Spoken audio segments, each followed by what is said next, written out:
Hello and welcome to this week's episode of Did Shakespeare. My name is Cassidy Cash, that Shakespeare girl. This week we're taking a look at one of the most interesting parts of Shakespeare's history, and it's actually the history of Stratford-upon-Avon, where he was born. And if you've been following along here at Did Shakespeare, you'll know that we've discussed the famous clay pipes that they found there at Shakespeare's estate. And we discussed whether or not they had cannabis in them. But this week, we are going to be discussing this historic find by asking the question, did Shakespeare smoke tobacco?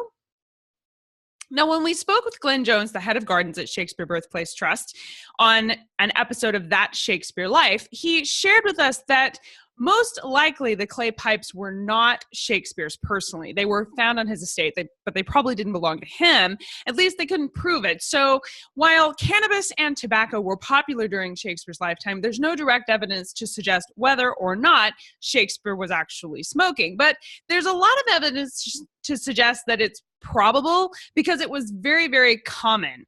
Now let's take a look at that. I really don't like saying that phrase, so we're going to cut that phrase out when we edit this. Okay. Come on, microphone. Work with me.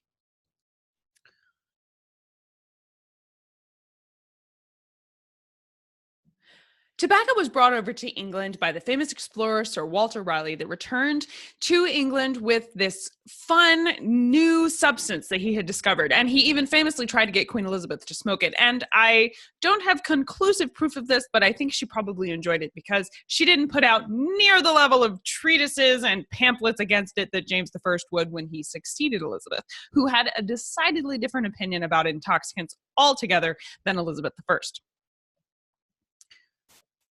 Now, as we learned in this week's episode of That Shakespeare Life, James I would tell everyone that, they didn't need to be intoxicated. He made lots of rules about smoking, and that included tobacco and cannabis and alcohol and beer. And there were all kinds of things that he said where you could smoke and how you could smoke it and how much. And if the history of the United States and our whole issue with prohibition is any indication, I'm pretty sure that had exactly no effect on how many people consumed this herb. Now, according to one historian, Jeffrey Knapp, who performed a study in 1988, tobacco was, for the Elizabethans, largely a new substance, and they were experimenting with it. They weren't quite sure where it fit into their lives. For some, it was purely recreational, but for others, it was medicinal, and it would be used to treat headaches and stomach aches, and all kinds of different ailments were used with this substance. And it was also addictive. So people would smoke it and then they would end up smoking it all the time because they hadn't quite figured out the relationship between nicotine and addiction. And interestingly, tobacco became a symbol for English nationalism. So some people smoked tobacco because it was cool. Somewhere the Marlboro Man is going. Oh, I can't talk. Somewhere the Marlboro Man is going, I told you so.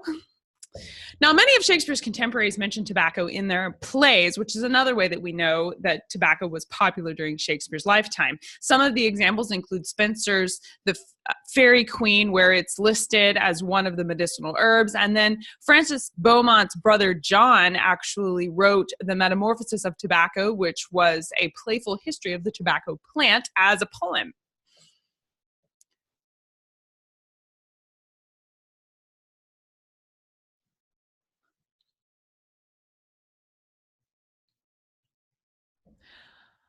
And famously, Christopher Marlowe is connected with the history of tobacco because he was accused of heresy and treason. And during his trial, he suggested that Christ would have done better to have the sacrament administered via tobacco. And this same hyperbolic testimony was also attributed to Marlowe that, quote, all they that love not tobacco and boys were fools. I have no idea if Christopher Marlowe said this or not, but the anecdote suggests that this wasn't just a small part of life in Shakespeare's England, and it wasn't as debated as it is today in terms of, well, okay, it was debated, but it wasn't like vilified like it is now. Smoking now, we're confident about things like this causes lung cancer and you're going to kill yourself if you smoke a lot. And I don't think they were having that kind of discussion in Shakespeare's England, but they were definitely having discussions about whether or not it was morally sound So a different kind of question, really. But smoking tobacco and talking about its benefits or negative aspects was a political topic. So a lot of people who wanted to talk about politics would start out by talking about tobacco, and it was their in. They would start talking about tobacco and either praising it or talking about its evils and getting that conversation going as the inroad to talk about deeper political issues, which is why when we analyze some of the plays, like Ben Jonson has a play called Bartholomew Fair, where people in it are smoking out of doors, and people read into the play different political meanings based on the appearance of smoking, because for people like Ben Jonson and William Shakespeare, smoking was political. Now, Ben Jonson and Shakespeare are not the only people to think smoking was political, because in modern day times, there is a connection between Shakespeare and tobacco that's been exploited by, yes, even the Marlboro Man, to try and sell cigarettes in the 20th century. Now, I was joking earlier when I mentioned the Marlboro Man, but there's even an ad from 1928 which features Shakespeare telling potential buyers that, quote, "We in the theater profession prefer Marlboros." So apparently there was this connection between smoking and Shakespeare that far predates this historic find at New Place. But,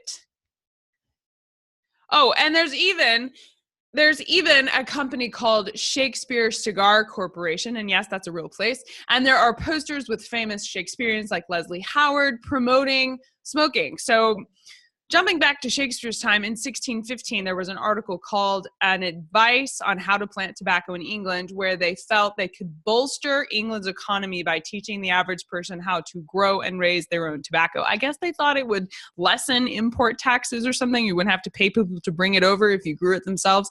Whatever. This was not a tiny part of Shakespeare's life. This was a big deal. So what the studies and even Glenn Jones and Phil Withington from this week's episode of That Shakespeare Life have gone on to conclude and acknowledge is that cannabis and tobacco were smoked in Shakespeare's lifetime. They were smoked frequently. And I think even if we can't tell that the pipes found at New Place belonged to Shakespeare himself, we can tell that the proximity of smoking cannabis and tobacco to the bard is quite close. So we don't know for sure whether Shakespeare smoked tobacco, but it seems really likely, don't you think? To learn more and to listen to the podcast episodes that I referenced for you today, as well as to see a lot of the 20th century smoking ads that feature Shakespeare as well as famous Shakespearean actors, you can visit today's show notes. The link for that is found below this video. That's it for this week. I'm Cassidy Cash, that's Shakespeare Girl, and I hope you learned something new about the bard. The best way to learn something new about Shakespeare is to visit the place where he lived and worked, which is exactly what we'll be doing in September of 2019, and you can go with us. I have partnered with British History Tours to offer the ultimate Shakespeare experience. It's 5 luxurious days in Stratford and London, walking in the footsteps of William Shakespeare. We'll see his birthplace, where he went to school, we'll see his theater, and so much more. Early bird tickets for this trip go on sale at the end of September, and you have to be on our email list to get the early bird discount. Standard tickets will be available to anyone next month, but to grab those early bird tickets, and we only have 8 of them, you guys. So get on the list and grab them as soon as they're available if you are interested in this trip. To do that, you can visit cassidycash.com/travel Shakespeare to find out more. That's cassidycash.com/travel Shakespeare. I'll see you guys next week. Bye-bye.